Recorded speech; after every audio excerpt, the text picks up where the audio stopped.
మీరు ఫలింపచేయండి, ఆశీర్వదించండి, అద్భుతాలతో దీవించండి. అనారోగ్యంతో వచ్చిన వాళ్ళను మీ స్వస్థతతో ఆశీర్వదించండి, మీ రెక్కల చాటున భద్రపరచండి.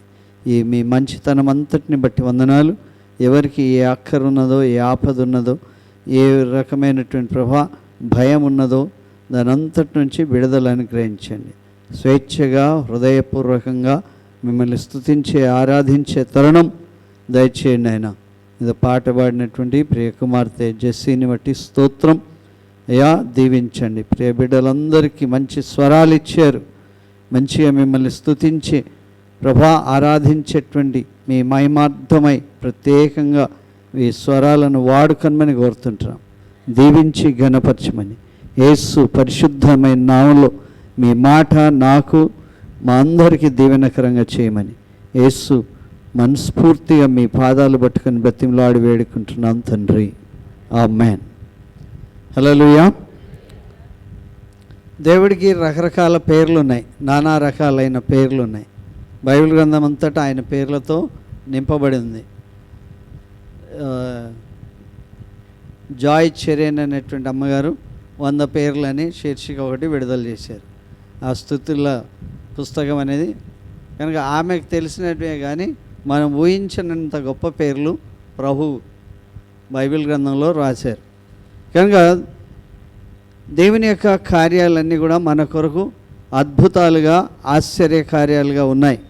దేవుని వాక్యంలో మనం చూస్తాం ఏంటంటే, ఈ దినం ఆయన గొప్ప దేవుడు, సర్వశక్తి గల దేవుడు. ఆయన గొప్ప దేవుడు అయితే నాకేంటి అని అనుకుంటాం కదా. ఆయన ఉంటే ఆయన ఉండొచ్చేమో, కానీ నాకేంటి అని ప్రజల్లో కొన్ని రకాలైనటువంటి అనుమానాలు, అపోహాలు ఉంటాయి.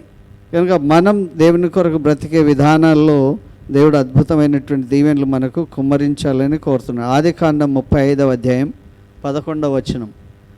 తొందర వేయాలి.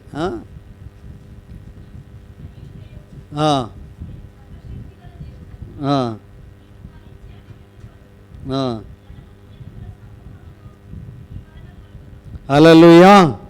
దేవుడు ఆజ్ఞాపిస్తే, దేవుడు సెలవిస్తే, దేవుడు చెప్తే ఎలాంటిదైనా జరుగుతుంది. దేవుని వాక్యం మళ్ళొకసారి చదవమ్మా.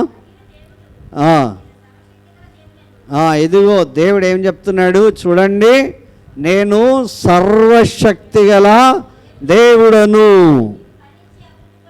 దేవుడు చెప్తున్నాడు ఏంటంటే, నువ్వు ఫలించి అభివృద్ధి పొందాలి. దేవుడు చెప్పాడు కనుక నేను ఆ పని చేయాలి. దేవుడు చెప్పాడు కనుక మీరు ఆ పని చేయాలి. దేవుని మాట మనకి శిరస్సా వహించాలి. మొదటి దినం యుద్ధం ఆగిపోయింది అని అంటే ట్రంప్ చెప్పాడు. ట్రంప్ ఎవరు? అధ్యక్షుడు. అంటే అన్ని దేశాలకి పెద్దన్న లాంటి వాడు, పెద్దన్నతో సమానం. అన్ని దేశాలు, ఏ దేశమైనా ఎవరికి భయపడతాయి?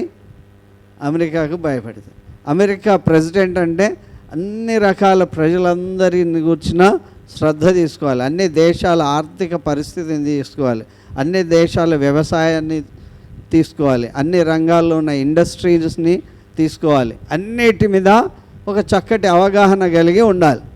అలాంటి వ్యక్తులు అయినటువంటి దేశాలన్నిటిలో ఉన్నటువంటి ప్రజలు యుద్ధాలు జరిగిస్తుంటే ఆయన ఎనలేని శ్రద్ధ తీసుకోవాలి, బుజ్జగించాలి, భయపెట్టాలి, తర్వాత వారికి కావలసినవి ఇస్తానని వాగ్దానం చేయాలి.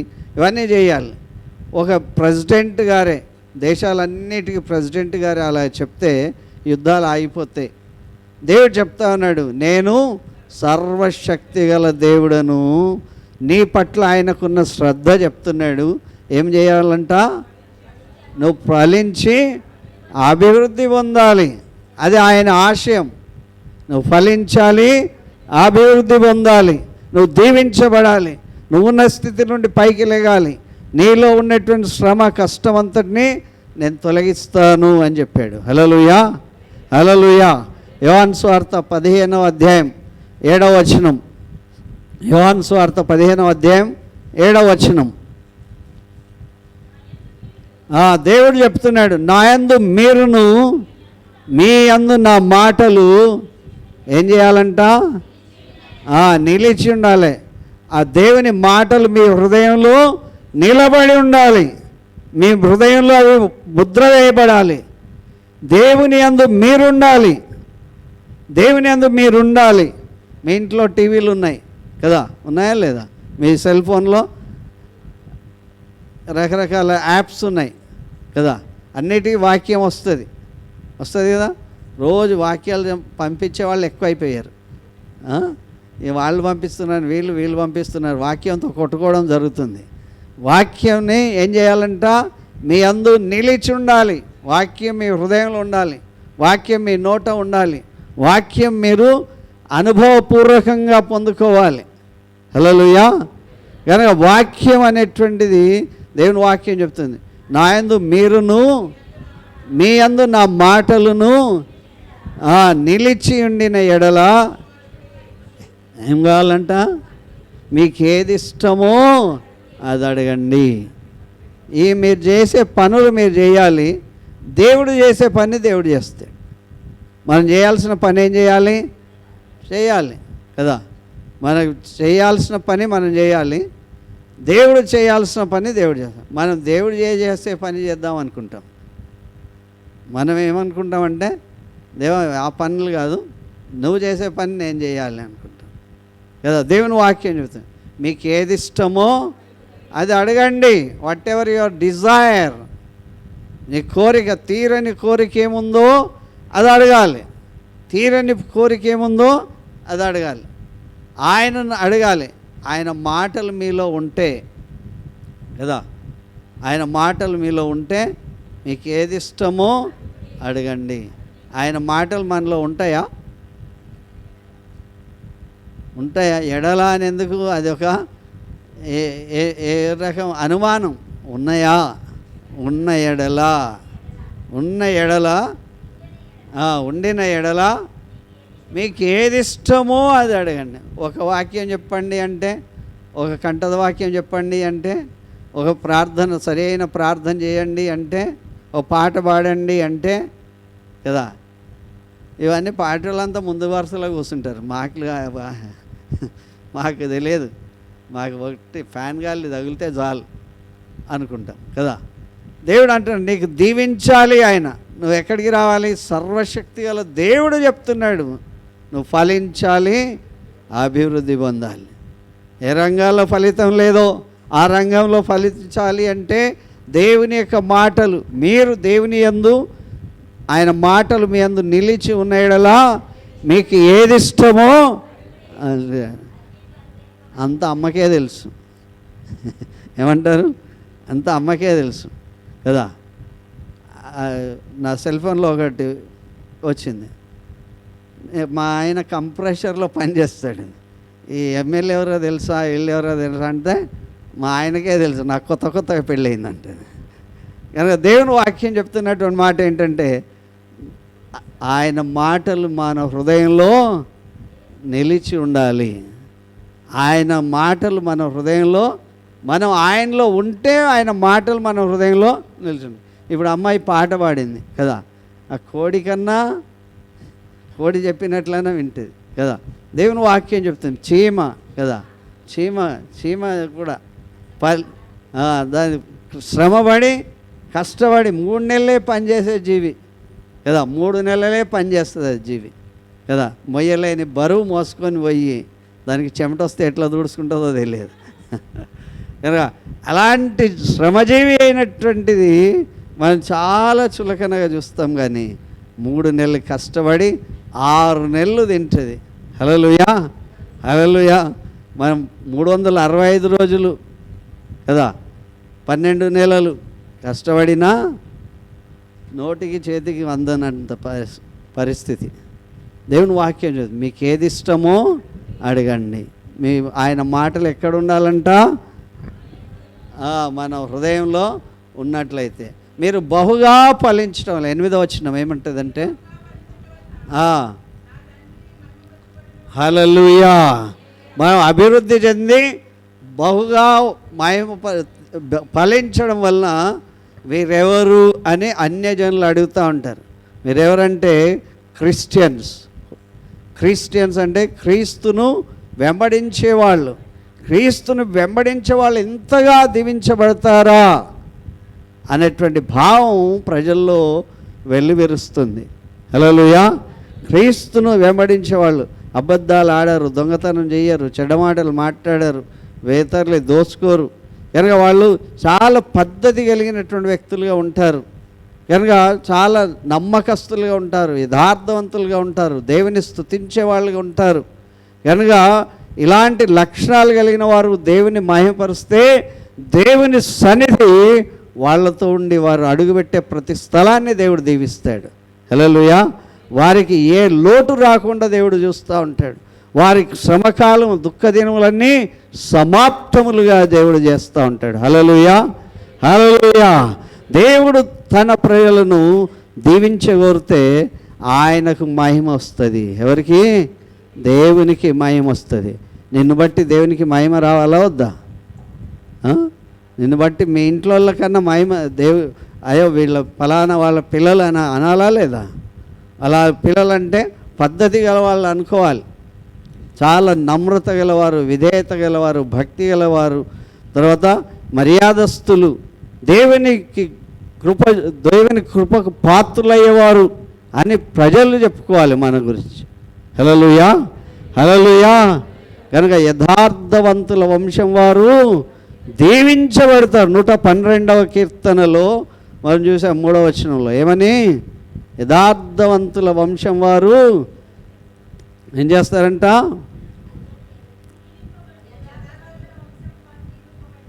పన్నెండు లేనే లేదంటుంది అమ్మ. వారి సంతతి వారు తర్వాత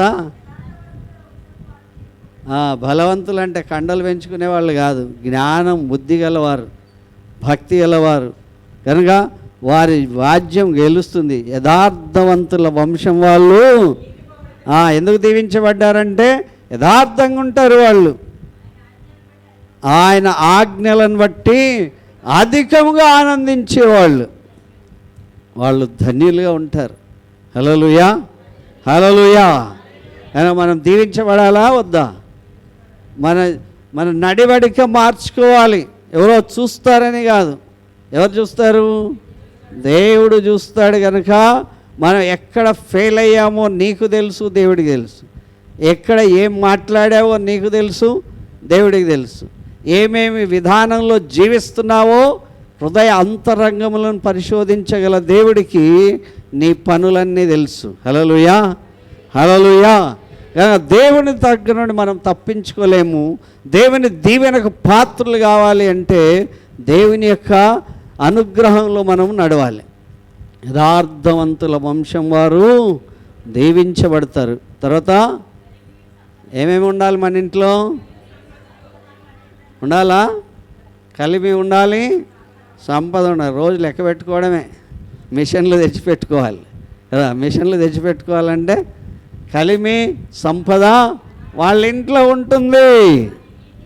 వారి నీతి నిత్యము నిలుస్తుంది. హల్లెలూయా. వారి నీతి నిత్యము నిలుస్తుంది. యథార్థవంతులు, దయాళులు, అప్పిచ్చువారు, భాగ్యవంతులు అంట. ఎన్ని పేర్లు పెట్టాడో దేవుడు.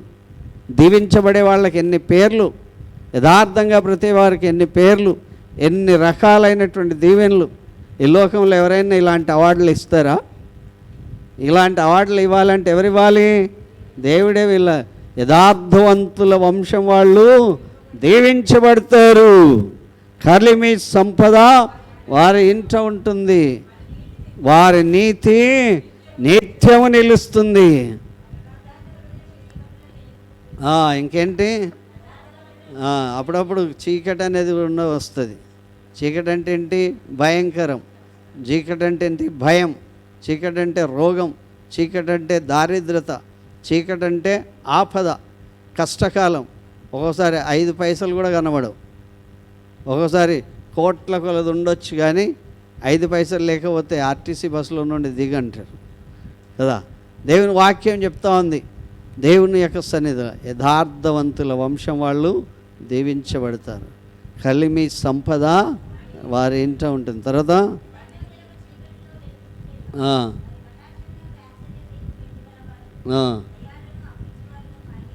ఇక్కడ మళ్ళీ దయాళులు, అప్పిచ్చువారు, భాగ్యవంతులు. న్యాయ విమర్శలో వారి వాద్యం గెలుస్తుంది. కదిలింపబడినటువంటి వ్యక్తులు. హల్లెలూయా. దయాళులు ఎవరు కనబడతలేరు.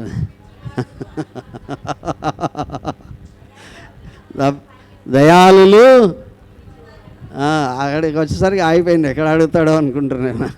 కానీ దేవుని వాక్యం చెప్తుంది, దయాళులు, అప్పిచ్చువారు, వాళ్ళ పేరేంటంట, భాగ్యవంతులు. వాళ్ళేంటి, ఇక్కడ ఉన్న వాళ్ళంతా భాగ్యమలే, ఇక్కడ ఉన్న వాళ్ళంతా భాగ్యయలే. కనుక దయాళులే వీళ్ళంతా, అప్పిచ్చేవాళ్ళు, భాగ్యవంతులు. కనుక వారి కొమ్ము ఎప్పుడు కూడా ఎత్తబడుతుంది. హల్లెలూయా. వారి కొమ్ము హెచ్చింపబడుతుంది. కనుక దేవుని వాక్యం చెప్తుంది, దేవుడు నిన్ను దీవించగోరుతున్నాడు. దేవుడు దీవిస్తే ఇట్లాగా దీవిస్తాడు.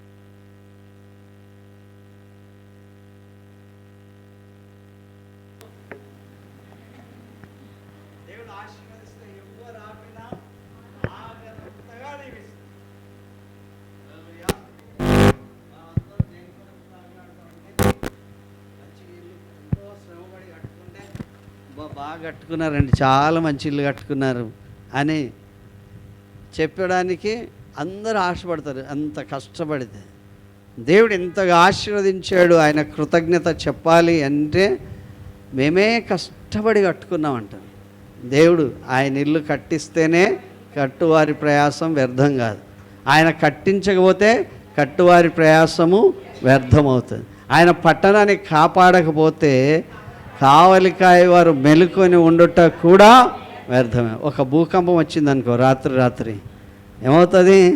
ఎంతమంది కావలి ఉన్నా సరే, బిఎస్ఎఫ్ జవాన్లు ఎంతమంది ఉన్నా భూమిని కంపించకుండా చేయగలరా? కనుక దేవుడు దీవిస్తే అద్భుతంగా దీవిస్తాడు. హల్లెలూయా. దేవుని యొక్క కార్యాలు మన జీవితంలో చూడాలా లేదా? చూడాలా? గట్టిగా చెప్పాలి. నా జీవితంలో ఏం చూడాలి? నేను దయాళుడి కావాలి, అప్పిచ్చేవాడిని కావాలి, భాగ్యవంతుడని అందరూ నన్ను పిలవాలి. హల్లెలూయా. కనుక నా దేవుడు ఎవరు? ఆకాశ మహాకాశములు పట్టజాలనంత దేవుడు. ఆయన స్తుతిస్తే, ఆయన ఆజ్ఞలను బట్టి అధికంగా ఆనందిస్తే, దేన్ని బట్టి ఆనందించాలి? అధికంగా. అందరూ ఆనందించడం కన్నా ఎక్కువ ఆనందించాలి. హల్లెలూయా. కనుక మరియ ఉత్తమమైన దానిని ఏర్పాటు చేసుకుంది. కనుక లాజరు తిరిగి బ్రతికాడు. ఎందుకు బ్రతికాడు లాజరు? నేను చాలా రోజులు బట్టి దీని మీద డీప్ స్టడీ చేస్తూ ఉన్నా, రీసెర్చ్గా చూస్తూ ఉన్నా. లాజరు బ్రతకడానికి కారణం ఏంటి అంటే, వాళ్ళ ఇల్లు భక్తి కలిగిన కుటుంబం. వాళ్ళు ప్రభు వచ్చినప్పుడు ఎన్నడూ విసుగుపడలే, ఎన్నడూ కూడా ప్రభును ఇది కావాలి అది కావాలని అడగలే. పెట్టడమే వాళ్ళ వంతైంది. కనుక వాళ్ళు, ఒక ఆమె కూర్చుంటుంది, ఇంకొక ఆమె పని చేస్తూ ఉంది. కనుక లాజరు శ్రద్ధతో అన్ని అందిస్తూ తెచ్చేవాడేమో. కనుక లాజరు లేడని 4 రోజుల ముందే యేసు ప్రభుకి తెలుసు. ఆ ఇంటికి కష్టం వస్తుంది, ఆ ఇంటికి ఈ రకమైనటువంటి దుఃఖం వస్తుంది అని తెలుసు. ప్రజలందరూ అంటూ ఉన్నారు, మీ ఇంటికి ఇలాంటి బాధ రావడం ఏంటి? యేసు ప్రభువే రోజు వచ్చేవాడు మీ ఇంటికి, ఈ మార్గం పోయేటప్పుడల్లా వచ్చేవాడు. మీ ఇల్లు బెత్లెహేంకు చాలా దగ్గరలో ఉన్నది, కనుక సమృద్ధికి నిలయంగా ఉండేది. ఇప్పుడు కష్టం వచ్చింది. హల్లెలూయా. కష్టం వచ్చినప్పుడు మొట్టమొదటి సమాచారం ఎక్కడ పోయింది? ప్రభుకే చేరింది. ప్రభుకు చేరినా సరే 4 రోజులు ఆలస్యంగా వచ్చాడు. అయితే వాళ్ళు పోగొట్టుకున్న తమ్ముణ్ణి తిరిగి ఇచ్చాడు. వాళ్ళలో భక్తి చూశాడు, వాళ్ళలో యథార్థత చూశాడు, వాళ్ళ ఆతిథ్యం ఇచ్చే గృహాన్ని చూశాడు. వాళ్ళు ఇచ్చినటువంటి ఆతిథ్యానికి ప్రతిఫలంగా వారు కూడబెట్టుకున్నటువంటి అత్తరుబుడ్డి పగలగొట్టి తల వెంట్రుకలతో యేసు ప్రభు పాదాలు తుడిచినటువంటి ఆవిడ భక్తి విశ్వాస మర్యాదలను ఆయన గుర్తుపెట్టుకున్నాడు. హల్లెలూయా. హల్లెలూయా. మనం చేసిన దానికి ప్రతిఫలంగా పోగొట్టుకున్న దానిని 4 రోజులు చనిపోయిన తర్వాత ఇచ్చినటువంటి వ్యక్తి జీవితంలో ప్రపంచమంతటా కూడా వారిని జ్ఞాపకం చేసుకుంటున్నాడు. హల్లెలూయా, హల్లెలూయా. దేవుడు మనం చేసిన ప్రతి పనికి 1000 ప్రతిఫలం ఇస్తాడు. అప్పుడప్పుడు హాస్పిటల్కి పోతాం, వాడు చచ్చిపోతాడు. చచ్చిపోయిన తర్వాత ఈ బిల్లు కట్టే శవాన్ని తీసుకోండి అంటారు. వాళ్ళు బిల్లు తడిసి మోపడంతో చేస్తారు. చచ్చిపోయిన తర్వాత కూడా ఇంకా ఆక్సిజన్ పెట్టి లంగ్స్ని ఏదో బ్రతికించినట్లు, శ్వాస పీల్చుకుంటున్నట్లు అది పెట్టి ఇంకా 2 రోజులు పొడిగిస్తారు. అది కుళ్ళిపోయే దశకు వచ్చినప్పుడు ఇస్తారు. హల్లెలూయా. రెయిన్బో అనే హాస్పిటల్, పిల్లలంటే ఎంతో ప్రేమ. లేక ఒకడు పుడితే ఆయన కొరకు వాళ్ళ యొక్క పొలాల కాగితాలు వాళ్ళ దగ్గర పెట్టుకొని ట్రీట్మెంట్ చేశారు. వాళ్ళ పొలాలు కాగితాలు వాళ్ళ డబ్బులు లేకపోతే పొలాలు పెట్టి కనుక చివరికి శవాన్ని ఇచ్చారు. దేవుని యొక్క కార్యం మన జీవితంలో చూడాలి. దేవుడు ఏం చేస్తాడు నాకు అంటే, ఆయన సర్వశక్తి గల దేవుడు. ఆయన నిన్ను శ్రద్ధగా చూస్తున్నాడు. నువ్వు ఆరాధించే విధానాన్ని చూస్తున్నాడు. నువ్వు ఆయనకి ఇచ్చే విధానం చూస్తున్నాడు. ఆయన దీవించగోరుతున్నాడు నిన్ను. హల్లెలూయా, హల్లెలూయా. దేవుని యొక్క కార్యం నీ జీవితంలో జరగాలి. ఆయన నిన్ను దీవించడానికి ఇష్టపడుతున్నాడు. దేవుని కార్యం మన జీవితంలో శ్రద్ధతో జరగడానికి దేవుడు చూస్తున్నటువంటి కార్యములన్నిటిని బట్టి దేవుని వందనాలు.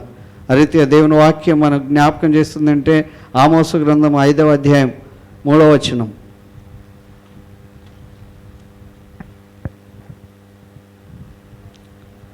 ఆమోసు గ్రంథం 5వ అధ్యాయం.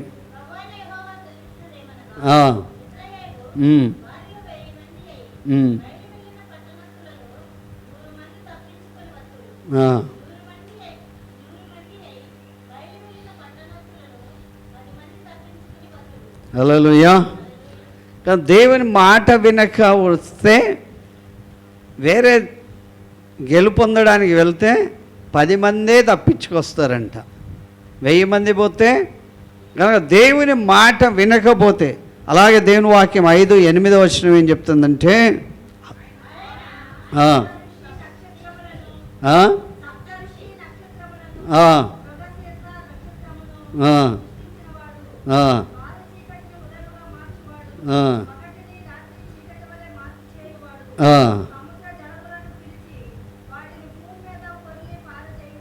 హల్లెలూయా.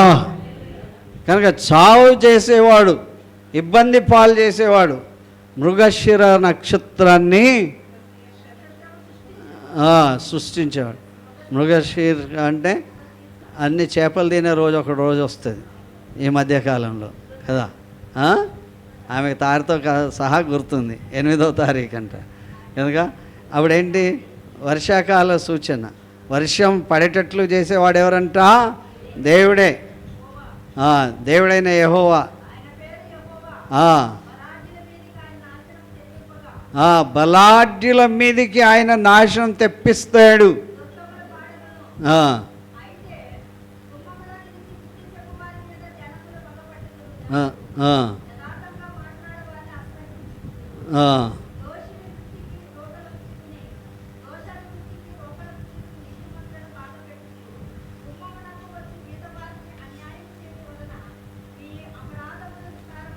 ఇక్కడ ఈ భాగంలో అంతా ఏముంటుందంటే, బాధించే వాళ్ళను దేవుడు వాళ్ళను సరి చేస్తాడు, లేకపోతే వాళ్ళను ఇబ్బంది పాలు చేస్తాడు అని ఉంటుంది. కనుక ఈ భాగంలో ఈ ఒక్క వచనమే ఏం చెప్తుందంటే, 8వ వచనం,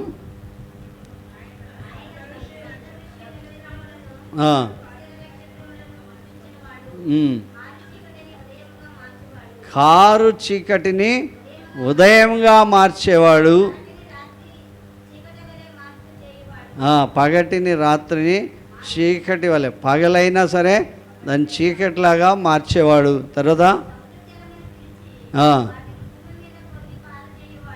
సముద్ర జలాలను పిలిచి భూమి మీద వదలలేదు. ఇప్పుడు ఋతుపవనాలు వచ్చేసాయి అన్నారు, కేరళ వరకు వచ్చేసాయి అన్నారు కదా. సముద్రం నుంచి ఆ నీటిని పారజేసేవాడు, మనకి వర్షం వచ్చేటట్లు చేసేవాడు. హల్లెలూయా. కనుక ఆయన పని చేయడానికి సిద్ధపడితే సముద్రం నుండి అయినా సరే నీళ్ళు, వర్షం కురిపించేవాడు. కనుక దాన్ని ఏం రాసి అంటారు, ఏముంది అక్కడ, మృగశీర్ష నక్షత్రమును సమకూర్చేవాడు ఆయనే. హల్లెలూయా. ఇందులో సైన్స్ ఉన్నది, తర్వాత అన్ని రకాల శాస్త్రాలు ఉన్నాయి. కానీ అలాంటి గొప్ప దేవుడు మనతో చెప్తున్నాడు, నిన్ను సమృద్ధి గల వ్యక్తిగా చేస్తాను. హల్లెలూయా. పంటలు పండాలి అంటే ఏం కావాలి? నేను 1,00,000 రూపాయలు ఇస్తా పండించుకో అంటే ఏం కలగాలి? వర్షం కలగాలి కదా. వర్షం వస్తేనే మనందరికీ బువ్వ దొరుకుతుంది కదా, మనకు వర్షం రావాలి. కానీ దేవుని వాక్యం చెప్తుంది, నేనే ఇవన్నీ కూడా కలగజేస్తా, నీతిమంతుల మీద ఎవరైనా దాడి చేస్తే వాళ్ళను ఊరుకుంచా అని చెప్పి మనం అనుకుంటాం. ప్రవీణ్ పగడాల గారు ఇక లేరు అనుకుంటాం, కానీ దేవుని యొక్క క్రియ మెల్లిమెల్లిగా దేవుడు జరిగిస్తాడు. హల్లెలూయా. దేవుని కార్యాలు మన జీవితంలో అద్భుతంగా జరగాలి, దేవుని నామం ఘనపరచబడాలి, దేవుడు ఉన్నాడని ప్రతి ఒక్కరూ తెలుసుకోవాలి. దేవుని వాక్యం చెప్తుంది ఏంటంటే, ఆదికాండం 17వ అధ్యాయం 2వ వచనం. ఆదికాండం 17వ అధ్యాయం 2వ వచనం.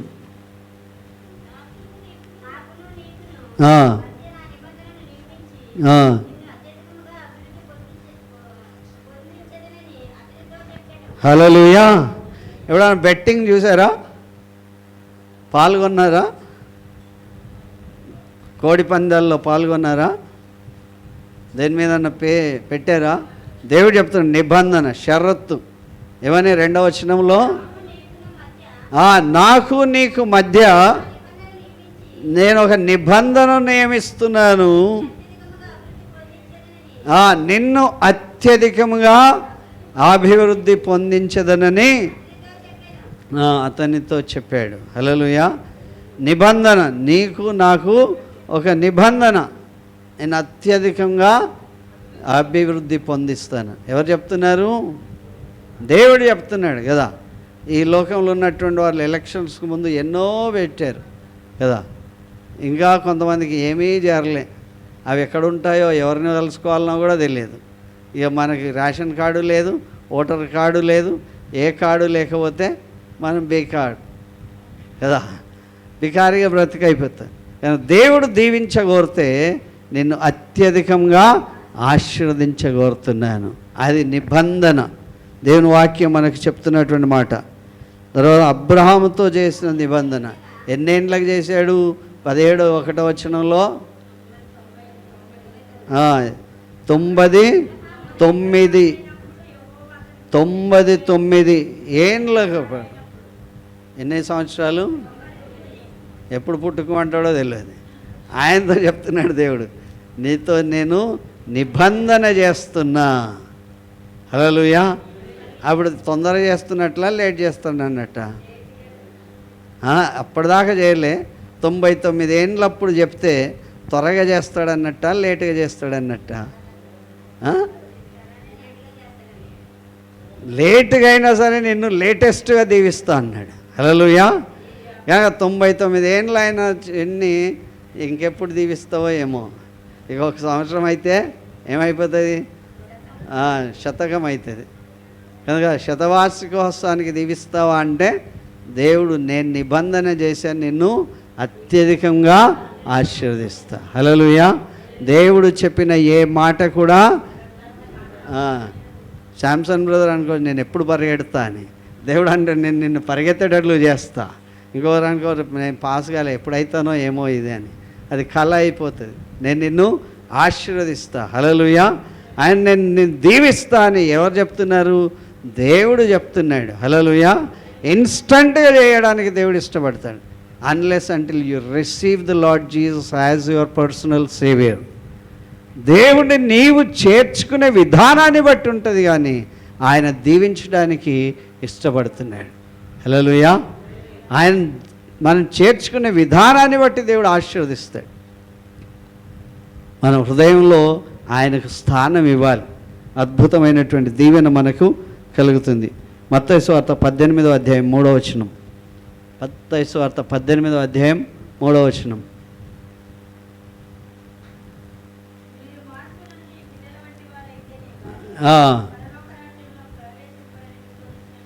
హల్లెలూయా. ఈ శారీర సంబంధమైన మెటీరియల్ సంబంధమైన దీవెనలే గాక ఏం కావాలి? పరలోక రాజ్యం కావాలి. ఏం కావాలి కదా? పరలోక రాజ్యం కావాలి అంటే మీరు మార్పు నొంది బిడ్డల వంటి వారైతేనే కానీ పరలోక రాజ్యం చేరరు. మీరు మార్పు పొందాలి. చూసే విధానంలో, మాట్లాడే విధానంలో, వ్యవహరించే విధానంలో కనుక అన్ని విధాలో మార్పు చెందాలి. మార్పు చెంది ఎలాంటి ప్రవర్తన ధరించుకోవాలంట? బిడ్డల మేమేమి ఎట్లా చిన్నపిల్లలా కనబడుతున్నాం కదా? మనం ఏం నాకు తెలివి లేదా, నాకు జ్ఞానం లేదా, నాకు ఇది లేదా, అది లేదా అన్నట్టుగానే వాళ్ళు చిన్నపిల్లలు ఆడ కింద కూర్చోంటే కూర్చుంటాడు, ఈ టేబుల్ మీద కూర్చోన్నా కానీ కూర్చుంటాడు కదా. అందరికన్నా హైట్లో కూర్చోమన్నా కూర్చుంటారు, లోలో కూర్చోమన్నా కూర్చుంటాడు. వాడు కల్మషం లేకుండా ఉంటాడు. హల్లెలూయా. కల్మషం లేకుండా ఉంటాడు. కొత్త బట్టలైనా బట్టలైనా వేసుకుంటాడు, పాత బట్టలు వేసినా వేస్తాడు, ఏ బట్టలు వేసినా వేసుకుంటారు. కానీ మన తృప్తి కొరకు వాళ్ళు చిన్నవాళ్ళైనా సరే మంచి బట్టలు తెచ్చి వాళ్ళకి ధరించినా సరే వాళ్ళు గుచ్చుకుంటుంది అంటారు. మంచి బట్టలని మనం తెచ్చిస్తే ఆ లోపల ఉన్నటువంటి స్ట్రింగ్ ఉంటుంది కదా, ఆ దారం అది కుచ్చుకుంటుందని నాకు వద్దంటారు వాళ్ళు. మనమేమనుకుంటాం, అబ్బా వీళ్ళు ఇదిలో ఉంటే మంచి అందం, లేటెస్ట్ మోడల్స్ వేస్తున్నామని మనం అంటాం. కనుక దేవుని కార్యం మనం చూడాలి. చిన్న బిడ్డల్లాగా మార్పు నొంది ఎలాగ ఉండాలంట? బిడ్డల వంటి వారైతేనే కానీ పరలోకరావు. మారామంటే ఏం మారాలి? మన మనసు, ప్రవర్తన, మన వ్యవహార శైలి, భాష విధానం సమస్తము మార్పు చెందాలి. హల్లెలూయా, హల్లెలూయా. దేవుని కార్యం మన జీవితంలో జరగాలి. అలాంటి మార్పు మనలో రావాలి. వాడు అడుగుతాడు ఎప్పుడైనా, నాకు ఎక్కడికి తీసుకుపోయినా పోతూనే ఉంటారు కదా. మీరు ఏ స్థలానికి తీసుకుపోయినా వెళ్తూనే ఉంటారు. వాళ్ళు మిమ్మల్ని ప్రేమించి వెంబడిస్తారు, కానీ అక్కడ ఉన్నటువంటి పార్కును ప్రేమించో, షాపింగ్ మాల్ను ప్రేమించో, దేన్నో ప్రేమించి వాళ్ళు వెళ్ళరు. మీతో ఉంటారు. అమ్మనే కావాలి వాళ్ళకి, ఇంకెవరు అక్కర్లే కదా. కనుక అమ్మ ఎక్కడ పోతే అక్కడ మనకు ప్రభువే కావాలి. ప్రభు ఎక్కడ వెళ్తే అక్కడ మనం ఉండాలి. హల్లెలూయా. కనుక దేవుని వాక్యం మన జీవితంలో అద్భుతమైన యోబు గ్రంథం 22వ అధ్యాయం 23వ వచనం.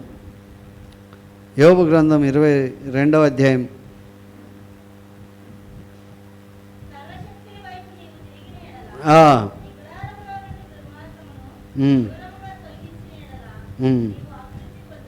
హల్లెలూయా. మన గుడారంలో ఏమున్నాయనంట? అందరూ చదవాలి. దీవించడానికి కారణం ఏంటి? నీ గుడారంలో నుండి దుర్గమార్గాన్ని దూరంగా తొలగించేసేయాలి. రోజు చెత్తోడు వస్తున్నప్పుడు ఏం పడేస్తాం కదా. ఆయనకు పేరు పెట్టారు ఏమని? ఆయన మంచి పేరు ఏదో ఉంటుంది. ఆయన చేసే పనికి ఏమని పేరు పెడతాం కదా. పాపం ఆయన అందరి నోట అట్లా అనిపించుకొని మన చెత్త అంతా ఆయన తీసుకొని పోతాడు కదా. ఆయనకి ఇచ్చే డబ్బులు కూడా రేపిస్తాం లేపో అంటారు కదా. దేవుని వాక్యం చెప్తుంది ఏంటంటే, యోబుతో చెప్తున్నారు ఏమని? నువ్వు ఎక్కడి వైపు తిరగాలి?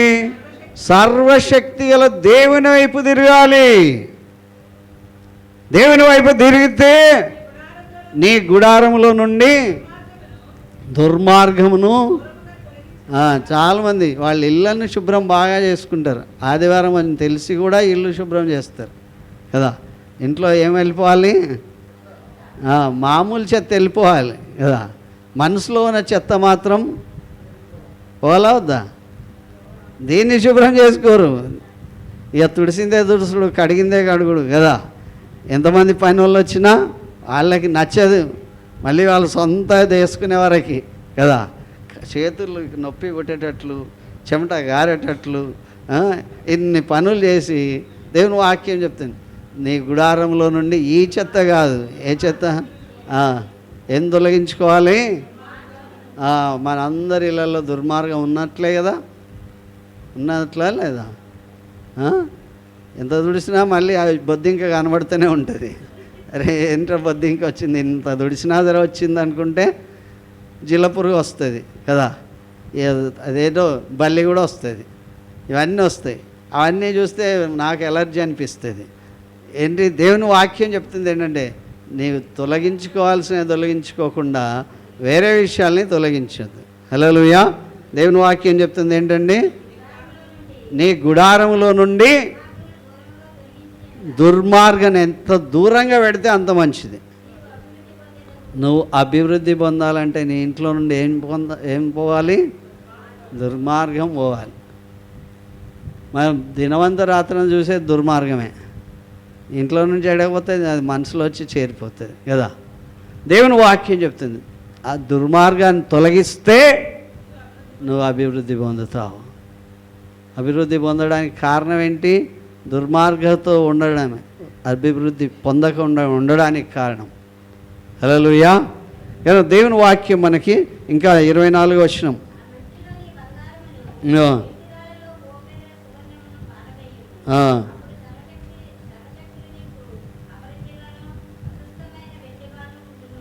నీ మనసు అంతా దేని మీద ఉంటుంది?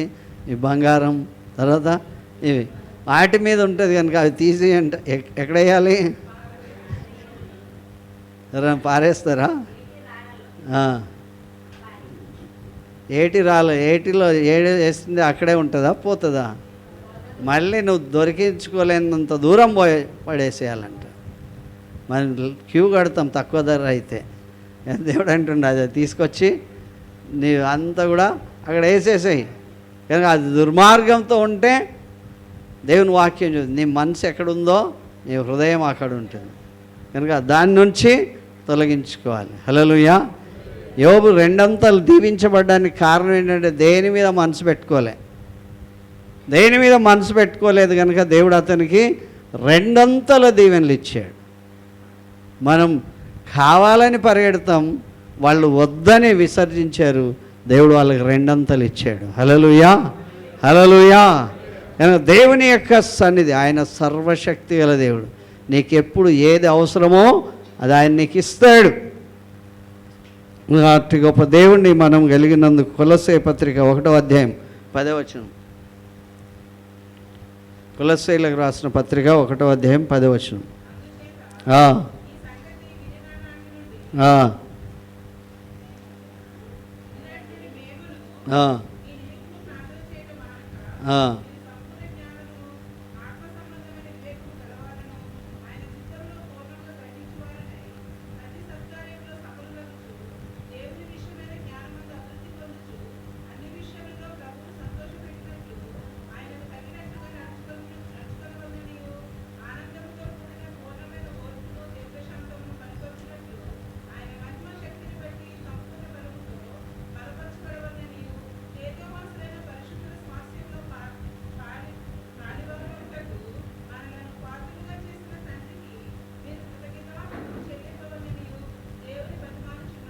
హల్లెలూయా. కనుక ఇంత పెద్ద లిస్టు ఇక్కడ ఉంది.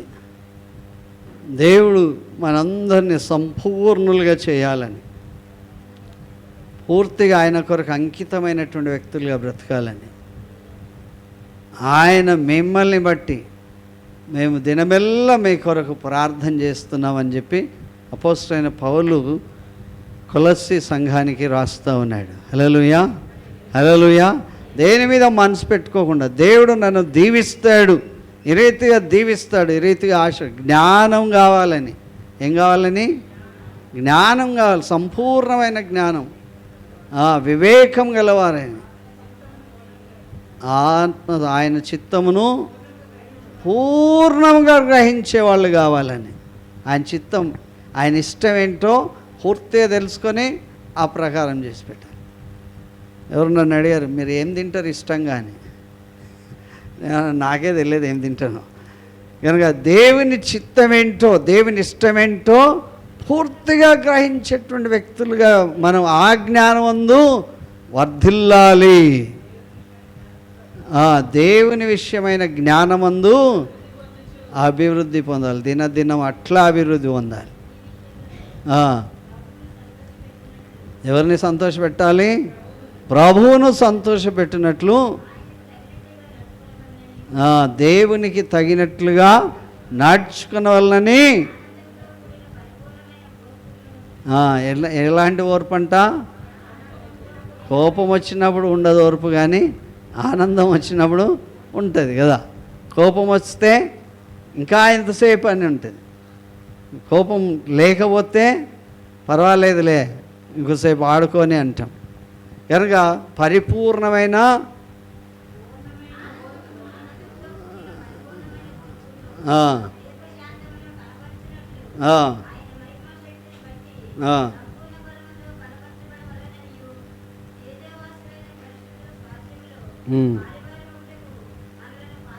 తేజోవాసులైన పరిశుద్ధుల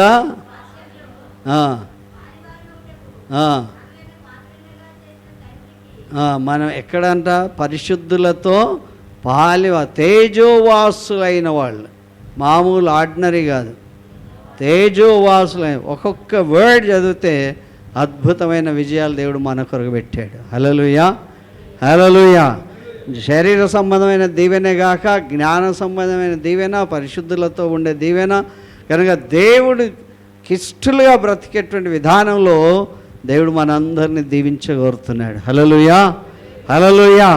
పరిశుద్ధులతో కూడా ప్రార్థన, అలాంటి విశ్వాస జీవితంలో ప్రత్యేకమైనటువంటి విధానంలో జీవించాలని సర్వశక్తి గల దేవుడు మనందరినీ కోరుతున్నాడు. హల్లెలూయా. నీ కొరకు ప్రణాళిక గొప్పగా ఉన్నది దేవుడికి. మన గురించి మనకు ఆలోచన లేదు, కానీ దేవుడికి ప్రతి ఒక్కరిని గురించినటువంటి ఆలోచన ఉన్నది. హల్లెలూయా. నిన్ను నిత్యమైనటువంటి తన ప్రేమతో దీవించాలని ఆయన ఉద్దేశం. ఆయన నిన్ను గొప్పగా చూడాలని ఆయన ఉద్దేశం. నీవు అనుకున్న దానికంటే, ఊహించేదానికంటే అత్యధికంగా చేయాలని ఆయన యొక్క ఉద్దేశం. అలాంటి ఉద్దేశమును సఫలీకృతం చేయాలి అంటే మనం మన సొత్తు కాదు, ఆయన రక్తంతో కడగబడి విలువపెట్టి కొనబడిన వారం కనుక ఆయన కొరకు మనం జీవించాలి. హల్లెలూయా. మనకి ఇష్టం కాదు కొన్ని విషయాలు, కష్టమైనా సరే దేవుని కొరకు అంకితం అయ్యేటట్లుగా పనిచేస్తే అద్భుతమైనటువంటి విజయాలు మనం చూస్తాం. హల్లెలూయా. దేవుని నామానికి మహిమ కలుగును గాక. దేవుడు మనల్ని దీవించుగాక. ఆయన సంకల్పం చొప్పున అత్యధికమైనటువంటి అభివృద్ధి కేవలం ఆర్థిక విషయాల్లోనే గాక, మెటీరియల్గా వస్తు పరికరాల విషయమే గాక, వ్యక్తిగత భక్తి విశ్వాస మర్యాదలతో దేవుని కొరకు జీవించాలనేటువంటి తపనతో ప్రతి విధమైనటువంటి మానవులు ప్రేమించేటువంటి విధానములు గాక దైవికమైన స్వారూప్యం కిందికి మనకు వచ్చేటట్లుగా దేవుడు తన నిర్మాణంలో మనల్ని సృష్టించినందుకు దేవాదేవుడికి కృతజ్ఞతలు. హల్లెలూయా. ఆయన రక్తమిచ్చి కొనబడినటువంటి సంఘం ప్రత్యేకింపబడిన సంఘంగా, దేవుని మహిమార్థమై బ్రతికి సంఘంగా దేవుడు మనల్ని వర్ధిల్లజేయునుగాక. ఆయన మీ అందు ఎవరి మాటలు ఉండాలి? దేవుని మాటలు ఎవరిలో ఉండాలి? ఉండాలా వద్దా? ఇంతగానో ఉతికితే ఎట్లా అండి అంటే ఇంతగానో అంటే ఎట్లా? ఎన్నిసార్లు ఎన్ని రాసులు దేవుని వాక్యం చెప్తాను. వాక్యం చేత ఉదక స్నానం చేయాలని దేవుని వాక్యం చెప్తాను. ఇక నువ్వు చక్కగా లేవంటే అయ్యేదాకా రుద్దాలి. కనుక బట్ట చినిపోయినా సరే మురికి మాత్రం వదిలిపోకుండా ఉండట్లు దేవుని కార్యం మన జీవితంలో జరగాలి. జరగాలా వద్దా? Okay, yes or no? కనుక దేవునికి మహిమ. మనం ఎక్కడున్న గొంగలి అక్కడే కాకుండా విశ్వాసంలో వీరులమై జీవించాలి. హల్లెలూయా. విశ్వాస వీరులుగా బ్రతికే భాగ్యం దేవుడు మనకు కలగజేయునుగాక. ఆమేన్. పరిశుద్ధుడా, నమ్మకమైన దేవా, మీకు స్తోత్రం చెల్లిస్తున్నాం. అద్భుతాలు చేసే దేవుడు, నా దేవుడు, ఆశ్చర్యకార్యాలు చేయగల సమర్థుడు, నాతో నిబంధన చేయగలిగి నన్ను ప్రభువా దీవించేటువంటి గొప్ప దేవా, మీ పాద పద్మాలకు నమస్కరిస్తూ సాగిలపడుతూ మిమ్మల్ని దీవిస్తూ ఆరాధిస్తున్నందుకు కృతజ్ఞతలు. అయ్యా, విచ్చేసినటువంటి వాళ్ళందరిని బట్టి వందనాలు. ప్రతి వ్యక్తి దీవించబడాలి ప్రభా. కేవలం తండ్రి ఇదో ప్రభా ఇహలోక సంబంధమైన ఇష్ట వస్తువులతోనే నగ పరలోక సంబంధమైనటువంటి మహిమ ఐశ్వర్యంతో వీరిని ఆశీర్వదించండి నాయన. సకల సమృద్ధి దీవెనలు, ఆయన ఆరోగ్య జ్ఞాన బల ఐశ్వర్యం వీరికి ప్రసాదించండి. వీరి జ్ఞాన హృదయం కలిగి ప్రభా వీరు చేయనదంతా ఈ సఫలం చేయండి. మీ జ్ఞానంతో వీరిని దీవించి దర్శించి అయా చేయుటకు వీరి చేతికొచ్చిన ప్రతి పని శక్తి మేరకు చేయడానికి మీరు కృప చూపించండి. మీ వాగ్దానంలో వాగ్దానం నాయన, నిన్ను ఆశీర్వదించి అభివృద్ధిపరిచి విస్తరింపజేస్తానని చెప్పావు. దీవించండి ఆయన. నా మాటలు మీ అందును మీరు నా యందు నిలిచి ఉన్న ఎడల మీకు ఏది ఇష్టమో అది అడగండి అని చెప్పారు. మేము అభివృద్ధి చెందడం వలన మీ నామం ఘనపరచబడాలి. అందును బట్టి కృతజ్ఞతలు. ఈ సమయం అంతటిని మీ చేతికి సమర్పిస్తూ యేసు రక్షణ గల నామములో అడిగి వేడుకుంటున్నాం తండ్రి. ఆమేన్, ఆమేన్.